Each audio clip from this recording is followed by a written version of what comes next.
Bismillahirrahmanirrahim. Semangat. Assalamualaikum warahmatullahi wabarakatuh. Waalaikumsalam warahmatullahi wabarakatuh. Ya baik, terima kasih atas waktu dan kesempatannya pada pagi hari ini. Jadi kegiatan kita pada hari ini adalah kita akan melakukan kegiatan percakapan pasca observasi. Jadi di sini kita didampingi oleh pengajar praktik saya, Ibu Martina. Jadi di sini kita akan berbincang-bincang terkait praktik pembelajaran yang kemarin sudah Ibu Listian lakukan ya. Jadi gimana kabarnya Ibu hari ini? Kabarnya alhamdulillah baik, sehat, pokoknya luar biasa lah Bu, karena saya hari ini akan menghadapi hasil kegiatan yang sudah Ibu lakukan kemarin waktu observasi. Ya baik, jadi happy ya, Happy senang, pastinya. karena hari inilah hari dimana kita melakukan percakapan lagi nih setelah kemarin kita berjumpa di kelas ya. Betul sekali. Nah jadi saya mau nanya nih, kemarin kan Ibu sudah melakukan praktik pembelajaran di kelas nih. Kemudian gimana sekarang perasaannya setelah praktik pembelajaran yang Ibu lakukan? Perasaan yang saya rasakan pastinya saya lega karena sudah bisa melalui proses yang lumayan memakan waktu ketika saya mengajar di dalam kelas. Dan nantinya juga nanti selanjutnya apa yang akan Ibu tanyakan mengenai hasil observasi itu kan saya belum tahu nih Bu. Mungkin pada hari ini baru saya akan mengetahui sebenarnya apa sih kekurangan dan kelebihan yang saya miliki ketika saya menerapkan pembelajaran yang saya lakukan di dalam kelas. Baik, jadi senang, happy dan lega ya.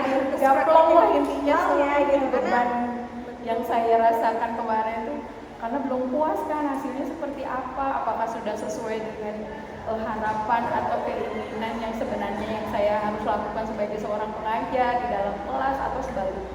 Baik, jadi karena Ibu kan tadi bilang nih, saya belum tahu loh Bu hasilnya itu seperti apa. Nah, oleh karena itu nih izinkan saya untuk menyampaikan hasil pengamatan saya yang kemarin kita lakukan selama pembelajaran di kelas. Jadi seandainya nanti ada penilaian atau ucapan saya yang kurang berkenan ataupun salah, Ibu boleh mengoreksi atau membenarkan. Tapi sebenarnya intinya ya Bu, di sini kan kita sama-sama belajar. Banyak kekurangan dan kelebihan itu yang tahu orang lain bukan diri saya, Betul, tapi untuk mengoreksi dan memperbaiki baru kembali ke diri saya. Betul. Jadi kita kan di sini juga sama-sama belajar ya Bu ya. Iya betul sekali. Jadi ini hasil pengamatan saya yang saya lihat selama proses pembelajaran yang Ibu lakukan di kelas. Ibu ngajar mata pelajaran bahasa Indonesia. Nah, jadi secara keseluruhan kegiatan pembelajaran yang Ibu lakukan itu sudah sangat baik. Nah, seperti di sini kan saya menilai keterampilan mengajar Ibu nih. Nah, keterampilan mengajar Ibu dari awal itu sudah sangat baik. Ibu di awal kegiatan Ibu melakukan SDking, kemudian Ibu juga menjelaskan materi pembelajaran itu dengan sangat baik sekali. Terus di awal pembelajaran juga Ibu memberikan pertanyaan-pertanyaan pemantik. Kemudian dari aspek pengelolaan kelas itu juga saya melihat Ibu dapat mengelola kondisi kelas dengan baik nih. Gitu. Jadi Ibu mampu menciptakan ruang pembelajaran yang nyaman. Jadi anak-anak ini saya lihat juga sangat nyaman mengikuti pembelajaran yang Ibu lakukan. Kemudian ada aspek yang saya nilai selanjutnya itu adalah interaksi dengan siswa. Nah, jadi saya lihat kemarin itu Ibu tuh mampu mendorong kolaborasi antar siswa nih. Kan ada kegiatan diskusi, benar?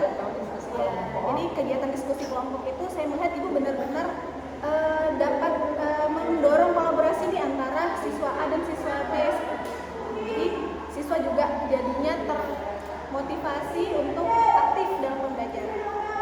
Dan yang saya lihat selanjutnya itu dalam penggunaan media pembelajaran. Ya di sini sudah terlihat ya, Ibu tidak hanya menggunakan satu media.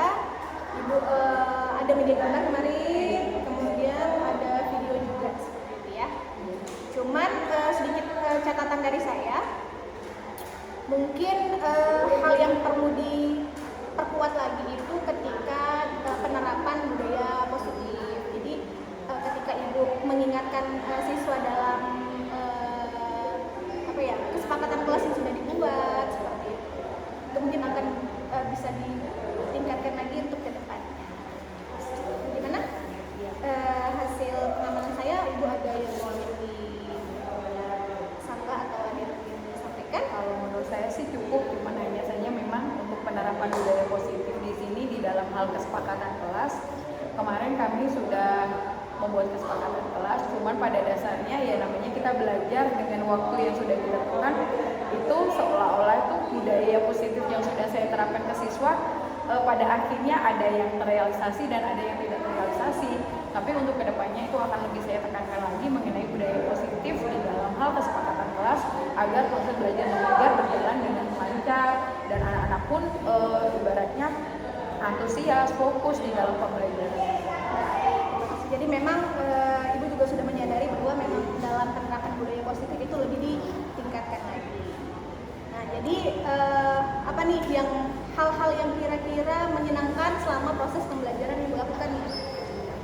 Kalau hal yang menyenangkan di sini pada dasarnya ya Bu, saya sangat puas karena saya bisa melakukan pembelajaran sesuai dengan kebutuhan dan gaya belajar siswa. Nah, yang perlu kita ketahui kan Bu, bahwasannya setiap pembelajaran, apalagi saya mengampu 4 kelas, di mana 4 kelas itu saya harus bisa mengkelompokkan atau melihat gaya belajar siswa itu sendiri agar proses belajar mengajar yang saya berikan khususnya dalam materi teks LHO ini anak itu bisa menguasai materi sesuai dengan gaya belajar mereka.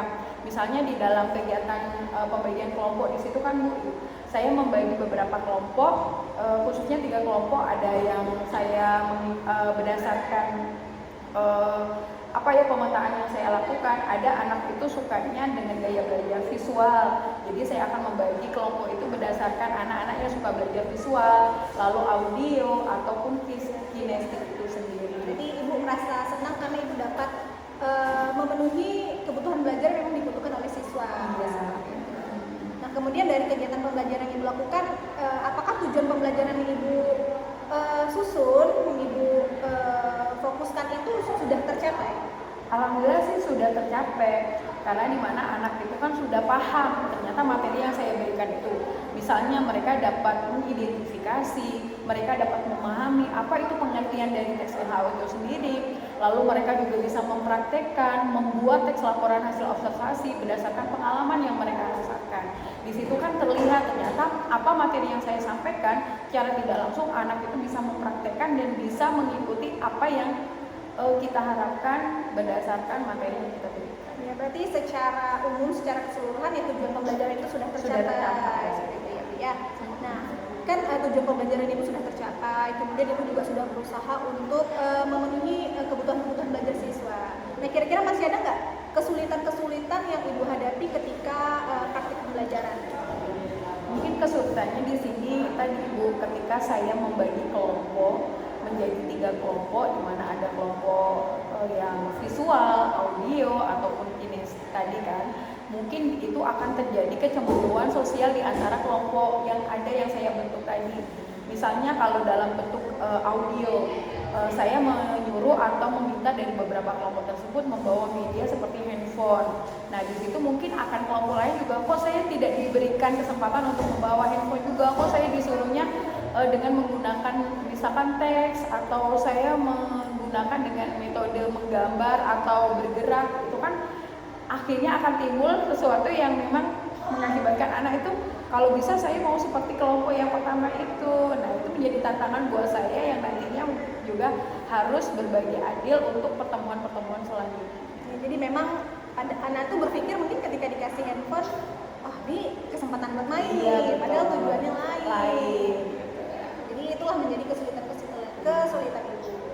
Nah, kemudian apa nih kira-kira dari kesulitan-kesulitan tersebut, kemudian hal yang bisa Ibu tingkatkan lagi pada praktik pembelajaran selanjutnya? Mungkin di sini untuk praktik kegiatan berikutnya, saya itu sebagai guru mungkin dituntut harus lebih kreatif, inovatif, agar pembelajaran yang saya lakukan di kelas itu tidak membosankan bagi siswa, atau sebaliknya siswa itu akan lebih semangat untuk menghadapi pembelajaran-pembelajaran yang akan saya berikan untuk di sesi-sesi pertemuan berikutnya. Itu mungkin yang harus saya koreksi untuk kekurangan atau untuk sebagai pengajar, karena di sini kan kalau kita hanya menggunakan metode atau pengajaran hanya satu metode saja akan membuat anak-anak itu merasa bosan. Makanya kita dituntut untuk lebih inovatif, lebih kreatif, dan lebih banyak menggunakan media yang mendukung untuk pembelajaran tersebut. Jadi untuk kedepannya akan membuat pembelajaran lebih bervariasi. Betul. Lagi.